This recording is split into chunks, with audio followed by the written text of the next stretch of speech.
Aku pura-pura miskin di depan suamiku dan keluarganya, tapi apa yang kudapat? Hinaan, cemoohan, dan perlakuan buruk dari mereka. Wanita seperti kamu tidak pantas untuk anakku. Maya, Kak Reza pasti menyesal menikah denganmu. Reza berbisik terkejut. Siapa sebenarnya dia? Ketika kebenaran terungkap, apakah penyesalan mereka cukup untuk memperbaiki segalanya? Aku pura-pura miskin di depan suamiku dan keluarganya.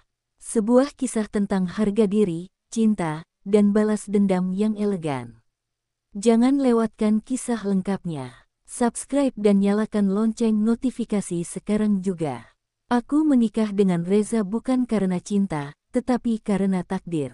Keluarganya menganggapku gadis miskin yang tak punya apa-apa, padahal aku adalah pewaris sebuah perusahaan besar. Demi mengetahui sifat asli suami dan keluarganya, aku memilih menyembunyikan identitasku dan hidup sederhana di rumah mereka. Sejak hari pertama, ibu mertua dan saudara iparku memandangku sebelah mata, menganggapku hanya beban bagi keluarga mereka. Reza pun tak pernah menunjukkan perhatian, seolah aku hanya sekadar formalitas dalam hidupnya.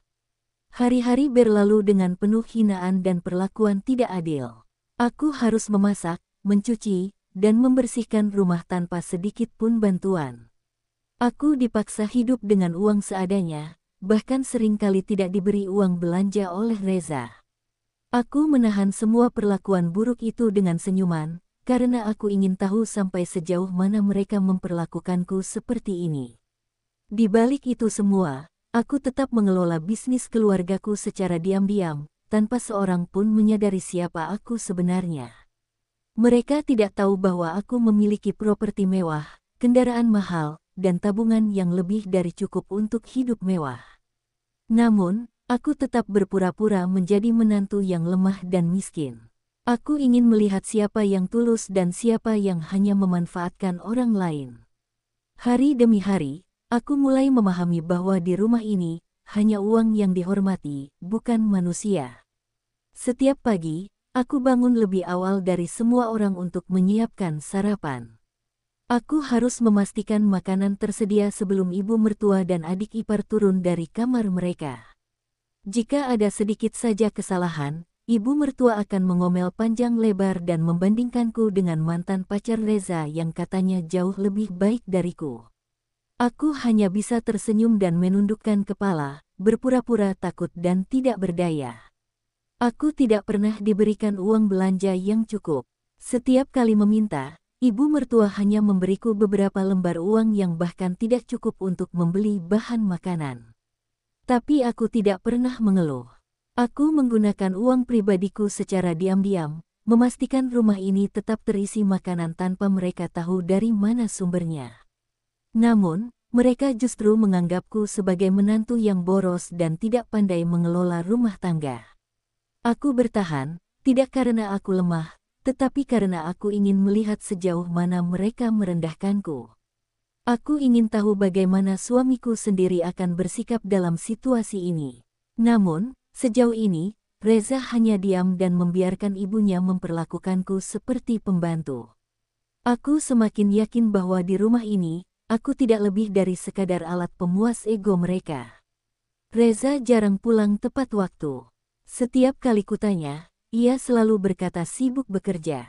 Aku tidak mempermasalahkannya karena aku tahu bagaimana kondisi keuangan mereka. Reza bukan orang kaya, ia hanya seorang karyawan biasa. Sementara aku, yang mereka anggap miskin, justru memiliki bisnis besar yang bisa menyelamatkan mereka dari kebangkrutan kapan saja jika aku mau. Namun, bukannya bersikap baik, Reza semakin lama semakin menunjukkan ketidakpeduliannya. Ia bahkan terang-terangan bersikap dingin kepadaku, seolah aku bukan istrinya.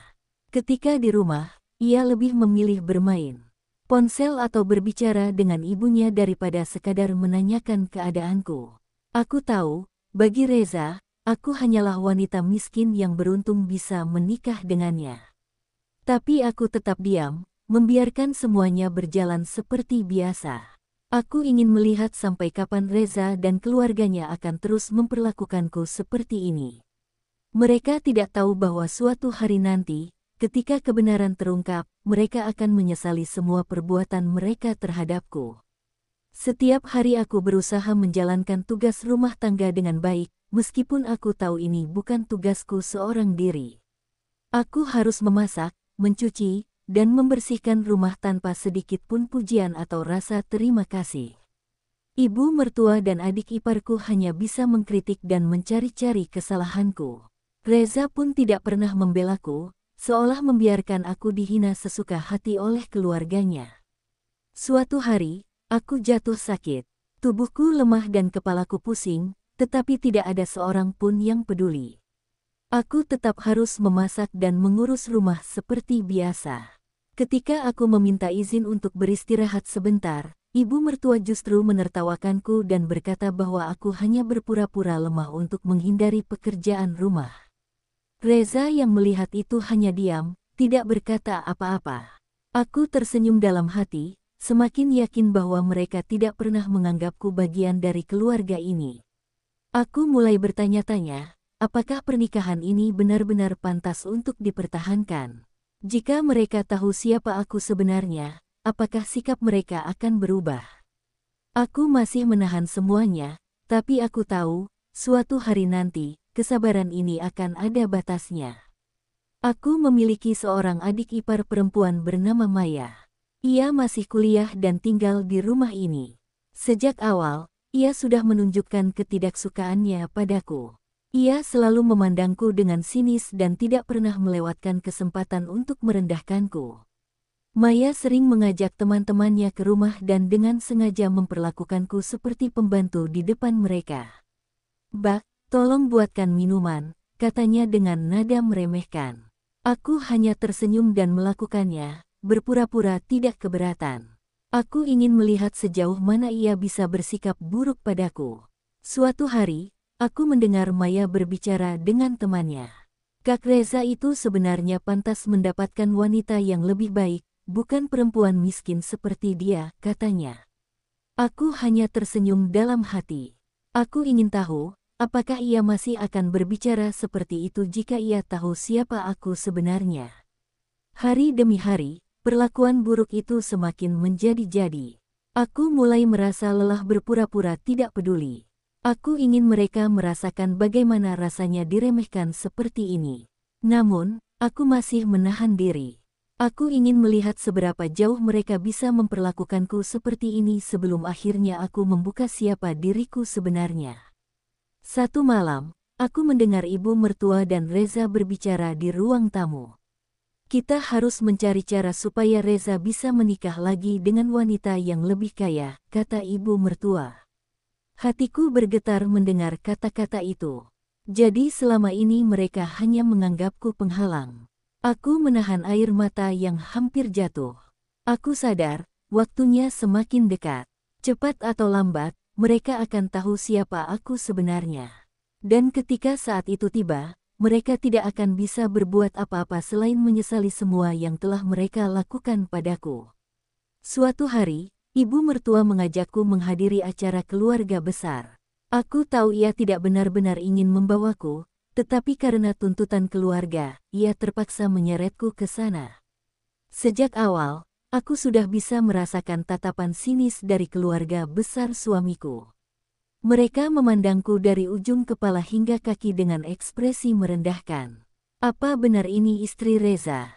Kok penampilannya seperti pembantu?" bisik salah satu saudara sepupu Reza.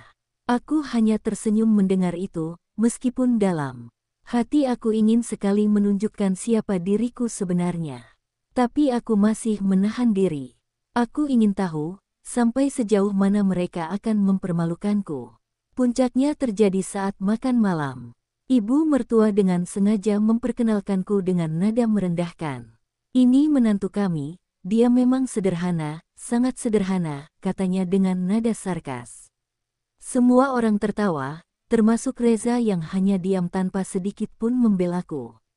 Aku menghela napas. Mereka pikir aku tidak berharga, tapi mereka tidak tahu bahwa aku bisa membeli seluruh gedung tempat acara ini diadakan jika aku mau. Aku masih bertahan dengan penyamaranku, tetapi suatu hari, hampir saja rahasiaku terbongkar. Salah satu pegawai dari perusahaan keluargaku datang ke rumah mertua, membawa dokumen yang perlu aku tanda tangani. Saat itu aku sedang di dapur, dan ibu mertua yang membukakan pintu. "Apa benar ini rumah Ibu Alina?" tanya pria itu sopan. Ibu mertua mengernyit. "Alina, tidak ada yang bernama Alina di sini, yang ada hanya menantu miskin tak berguna," katanya ketus. Aku buru-buru keluar sebelum semakin kacau. Aku segera mengambil dokumen itu dan meminta pegawaiku pergi sebelum terlalu banyak pertanyaan yang muncul. Setelah pria itu pergi, ibu mertua menatapku curiga. "Siapa dia? Kenapa dia mencarimu dengan hormat seperti itu?" tanyanya tajam. Aku tersenyum, berpura-pura bingung. "Hanya teman lama, Bu," jawabku singkat. Namun, dalam hati aku mulai berpikir, aku harus lebih berhati-hati. Jika tidak, mereka akan tahu siapa aku sebelum waktunya. Belakangan ini, Reza mulai memperhatikanku. Aku tidak tahu apakah itu karena ia benar-benar peduli atau hanya karena rasa curiga. Ia mulai bertanya tentang hal-hal kecil yang sebelumnya tidak pernah ia pedulikan. "Kamu dapat uang dari mana kalau ibu tidak memberimu?" tanyanya suatu malam. Aku hanya tersenyum. "Aku bekerja kecil-kecilan, menjahit dan membuat kerajinan tangan," jawabku santai. Reza tidak berkata apa-apa, tetapi aku bisa melihat ia tidak sepenuhnya percaya. Di sisi lain, ibu mertua dan Maya tetap memperlakukanku dengan buruk. Aku membiarkan mereka, karena aku tahu, sebentar lagi semuanya akan berubah. Mereka akan tahu siapa aku sebenarnya, dan saat itu terjadi, aku ingin melihat bagaimana reaksi mereka. Hari itu, aku sedang berada di dapur saat ponselku bergetar. Aku melihat nama kakakku muncul di layar.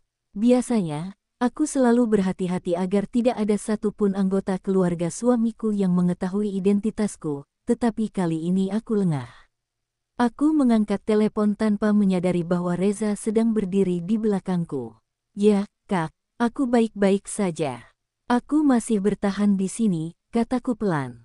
"Perusahaan berjalan lancar, syukurlah. Aku akan segera mengurus proyek yang kemarin, jangan khawatir." Saat aku berbalik, aku terkejut melihat Reza berdiri dengan ekspresi penuh kebingungan.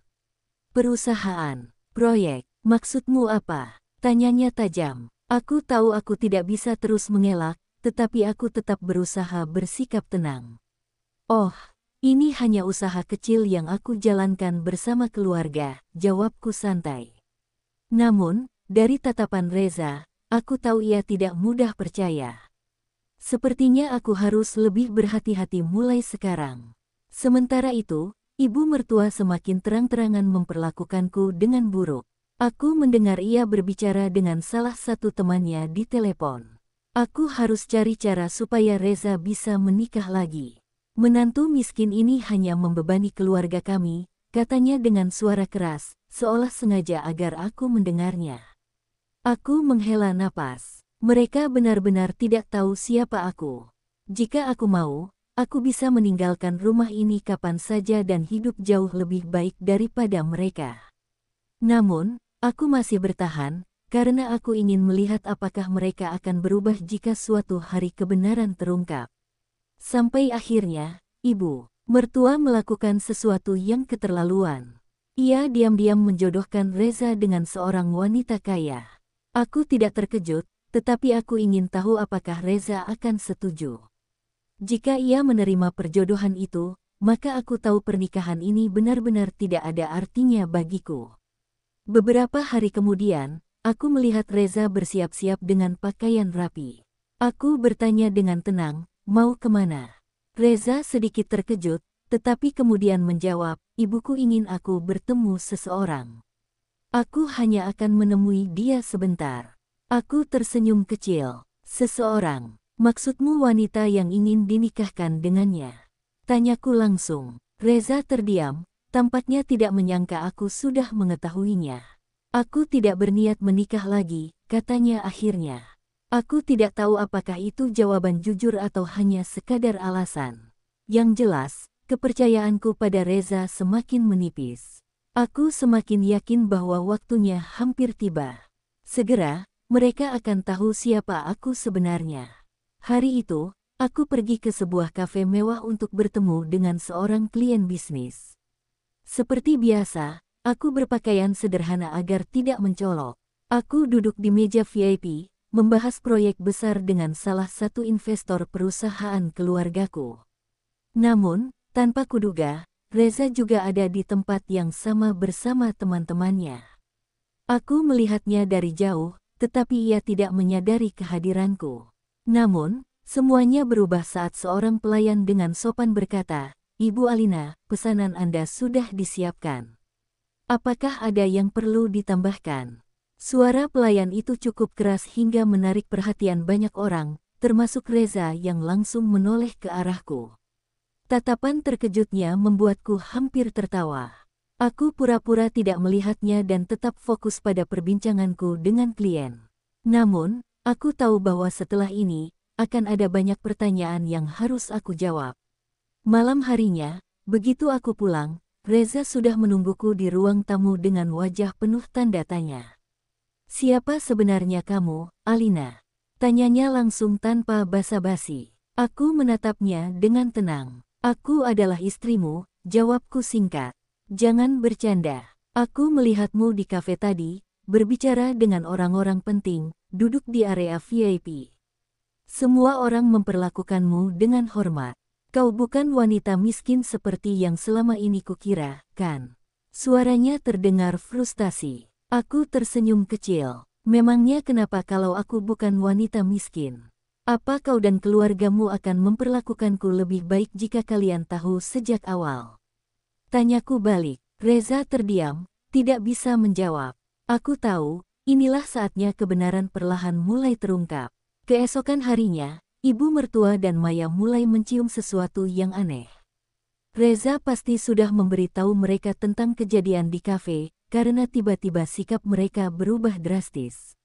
Ibu mertua yang biasanya selalu merendahkanku, kini mulai bersikap lebih lembut. "Alina, kau mau makan apa hari ini? Ibu bisa memasakkannya untukmu," katanya dengan senyum yang dibuat-buat. Aku hanya tersenyum tipis. "Tidak perlu, Bu. Saya sudah biasa memasak sendiri." Maya juga tidak mau ketinggalan. Maaf ya kalau aku pernah kasar dulu. Aku cuma nggak tahu aja siapa Mbak sebenarnya." Aku hanya diam, membiarkan mereka berbicara. Mereka baru bersikap baik setelah tahu bahwa aku bukan wanita miskin. Aku semakin yakin bahwa aku tidak pernah benar-benar dianggap sebagai keluarga. Kini, saatnya aku memutuskan apa yang harus aku lakukan selanjutnya. Sejak mengetahui siapa aku sebenarnya, Reza mulai berubah. Ia yang sebelumnya cuek dan membiarkan keluarganya merendahkanku, kini mulai berusaha mendekatiku lagi. "Alina, aku minta maaf. Aku tidak pernah tahu kalau kau..." Aku menatapnya tajam. "Kalau aku kaya, jadi kalau aku benar-benar miskin, kau akan tetap memperlakukan aku seperti dulu?" Tanyaku sinis. Reza terdiam, tidak bisa menjawab. Aku menghela napas. "Reza, bukan masalah uang atau status. Aku hanya ingin dihargai sebagai istri. Tapi kau dan keluargamu bahkan tidak pernah memandangku sebagai bagian dari kalian." Aku melihat wajahnya yang dipenuhi rasa bersalah. Tapi bagiku, semua itu sudah terlambat. Sementara itu, ibu mertua semakin menunjukkan sikap munafiknya. Jika sebelumnya ia tidak pernah mau berbicara baik-baik denganku, kini ia justru berusaha mendekat. "Alina, maafkan ibu." "Ya, ibu benar-benar tidak tahu siapa kamu sebenarnya. Ibu hanya ingin yang terbaik untuk Reza," katanya dengan senyum penuh kepalsuan. Aku tersenyum tipis. "Ibu tidak perlu meminta maaf. Aku sudah terbiasa diperlakukan seperti ini." Aku bisa melihat kecemasan di wajahnya. Ia pasti takut aku akan meninggalkan Reza dan membawa kekayaanku pergi. Namun, aku tidak akan mengambil keputusan gegabah. Aku ingin mereka benar-benar merasakan apa yang telah mereka lakukan padaku selama ini. Maya, yang selama ini selalu bersikap kasar padaku, kini juga mulai ketakutan. Ia bahkan datang ke kamarku malam itu, wajahnya penuh kekhawatiran. Tolong jangan tinggalkan Kak Reza. Dia masih mencintai Mbak, katanya dengan nada memohon. Aku menatapnya dingin. Kenapa kau peduli? Bukankah kau selalu berharap aku pergi dari rumah ini? Maya menunduk. Aku menyesal, Mbak. Aku hanya tidak ingin Kak Reza kehilangan wanita sebaik Mbak. Aku tidak langsung menjawab. Aku ingin mereka merasakan ketakutan itu lebih lama. Aku ingin mereka tahu bagaimana rasanya takut kehilangan seseorang yang seharusnya mereka hargai sejak awal. Aku duduk di ruang tamu, memperhatikan Reza, ibu mertua, dan Maya yang kini bersikap jauh berbeda dari sebelumnya. Aku tahu mereka semua takut kehilangan aku. Tapi, apakah aku masih ingin bertahan di tempat yang dulu selalu merendahkanku? Reza menggenggam tanganku. Alina, aku tahu aku salah. Aku menyesal telah membiarkan keluargaku memperlakukanmu dengan buruk. Aku akan berubah, aku akan menjadi suami yang lebih baik. Kumohon, beri aku kesempatan. Aku menarik tanganku perlahan. Kau baru menyesal setelah tahu siapa aku sebenarnya, Reza. Jika aku benar-benar miskin, apakah kau akan tetap berkata seperti ini? Tanyaku. Reza terdiam, dan aku tahu jawabannya. Tidak peduli seberapa besar ia menyesal sekarang, luka yang mereka buat sudah terlalu dalam. Tanpa ragu, aku berdiri dan mengambil koperku yang sudah kusiapkan sejak tadi. Aku sudah membuat keputusan. Aku tidak akan tinggal di sini lagi. Ibu mertua langsung panik. Alina, jangan pergi. Kami sudah berubah. Kami menyesal, katanya memohon. Aku tersenyum tipis. Sayangnya, penyesalan kalian datang terlambat. Aku melangkah keluar dari rumah itu, meninggalkan mereka yang kini hanya bisa menatap kepergianku dengan penuh penyesalan. Aku memilih untuk pergi, bukan karena aku tidak mencintai Reza, tetapi karena aku mencintai diriku sendiri lebih dari apapun.